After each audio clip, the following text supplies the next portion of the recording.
आणि त्यानंतर जन्माला आला तो महापराक्रमी देवव्रत म्हणजे महाभीष्म. पण त्याच वेळी त्याला बोलवण्यासाठी निश्चित होती. त्याच वेळी शंतनू याची हाक, गंगे काय करतेस तू? या तुझ्या पुत्राला या नदीच्या पात्रात का बरवतेस?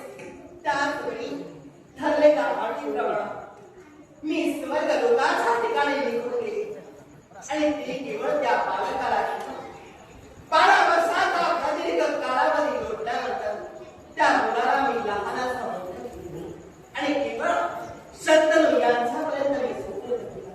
तोच केवळ महापराक्रमी, तो महाभीष्म म्हणजे देवव्रत. हे केवळ केलं ते केवळ त्यांना मोक्ष मिळावा यासाठी मी केलं. म्हणूनच या गंगेला केवळ मोक्षदायिनी म्हणतात, मोक्षदायिनी म्हणतात. पण तरी सुद्धा मी म्हणेन तू अपराधीच आहेस, तू पापीच आहेस. कारण तू एक आई नाही.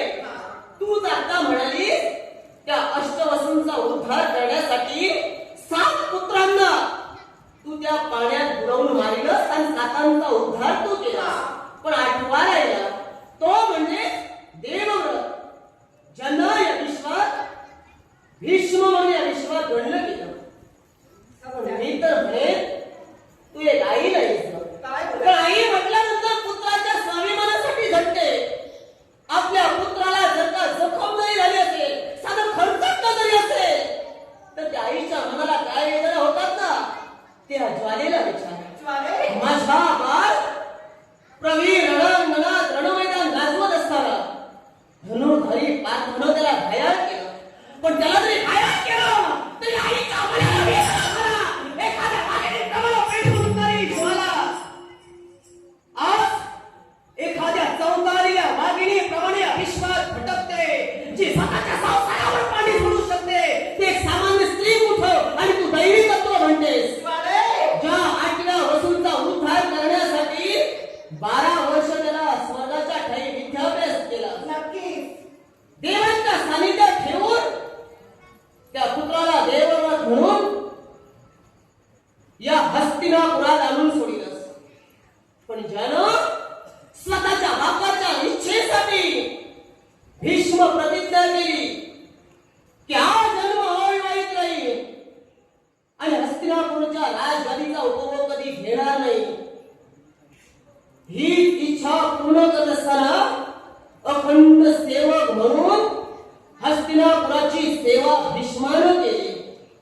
पण त्यात भीष्माचा शेवट अधर्मानं झाला आणि आई शांतपणे बसून राहिली. अगं तू माता कसली, तू माता कसली. अगं ज्या तुझ्या पुत्राचा शेवट रणमैदानात अधर्मानं झाला, तो धनुर्धारी पार्थ याला ज्यावेळी समजलं भीष्म हे इच्छामरणी आहे, ते सहजासहजी मरू शकत नाही आणि म्हणून तेच इच्छा मरण स्वतः भीष्मांनी मागून घेतलं. त्यावेळी श्रीकंठीच्या मागं राहून धनुर्धारी पार्थानं भीष्मावर बाण सोडिला आणि बाणांची शय्या करून रक्तावलेल्या अवस्थेत, त्या अवस्थेत वेदना होत असताना भीष्म विवळ होता. मग त्या मुलाची आर्त हात या आईला समजली नाही. कसली तू माता, अगं तुझ्यापेक्षा एखादा श्वान मुलं त्या आईची माया समजताना समजते. तू बैल नाही, तुला पुत्राची गरज. सांगू नकोस तू माता म्हणून. आज माझे नेत्र उघडलेस तू.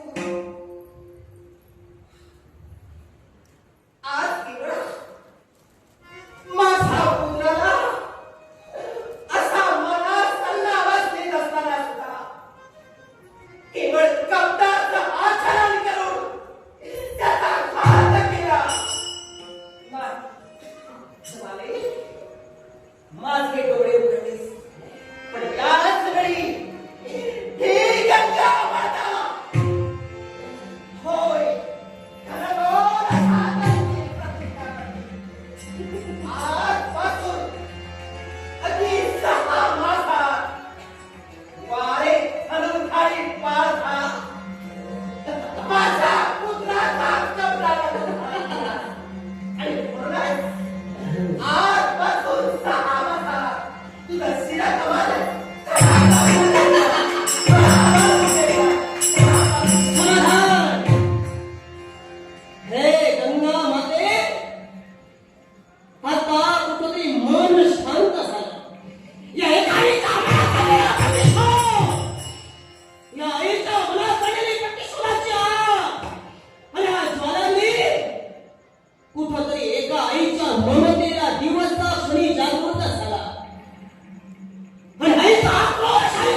शाप दिलायस. मी प्रतिज्ञा केलेली आहे. 6 महिन्याच्या आत ज्या प्रमाणात तू आमच्या पुत्राचा शेवट केलायस त्याप्रमाणे तुझाच पुत्र 6 महिन्याच्या आत तुझं शीर धडापासून वेगळं करेल. मग ते ही गंगा मातेची जर का प्रतिज्ञा असेल तर या सहकार्या ज्वालेचं सुद्धा राहणार आहे. ज्वाले, कारण मी सुद्धा ज्वालांनी माझ्या ज्या पेट घेतोय तर माझ्या पुत्राला होणारा वेदना वेदना देत आहे. पण ज्वाले, मग तोच प्रतिशोध घेण्यासाठी माझ्या मुखातील शब्द येईल. या तू सहकार्य कसा ऐकलं करणार आहे? नाही तुला ते मला ती ऐकायचं आहे. तुझ्याच मुखातील शब्द धनुधारी पार्थाचा एखादा पुत्र त्याचं शीर धडापासून वेगळं करेल. हा? मग आई ऐक, तो त्याचा पुत्र म्हणजे कुणी दुसरा तिसरा नसून तोच बब्रुवाहन. हा बब्रुवाहन या धनुधारी पार्थाचं शीर धडापासून वेगळं करेल. आणि या धनुधारी पार्थाचं शीर धडापासून वेगळं करण्यासाठी त्या बब्रुवाहनाच्या हात्यात बाण रूपानं ही ज्वाला वास्तव्य करेल. या ज्वालेचा हा ज्वालाग्नी त्या हात्यात बाणाच्या स्वरूपानं बब्रुवाहनाच्या धनुष्याला टंकार देईल. आणि त्या धनुष्यातून निघालेला तो बाण बब्रुवाहनाच्या शेपटापासून होईल. गंगापतीचा पूर्ण होईल. गंगापतीचा पूर्ण होईल. गंगापतीचा पूर्ण होईल. त्या गंगेचा केवळ तुला सहाय्य आहे. आणि तुझं सहाय्य केवळ या गंगेला आहे. गंगा प्रतिज्ञा असा इथला पूर्ण होणार आहे. माझ्या मुखातून तुझ्यासाठी अपशब्द बाहेर पडले. पण हे एक स्त्री बोलत नव्हती. तर ही आईची ज्वाला बोलत होती. पण आई मुलाच आई. आज कुठेतरी जीवातील तो अग्नी पेटला होता. तो कुठेतरी स्थिर होतोय. आई योग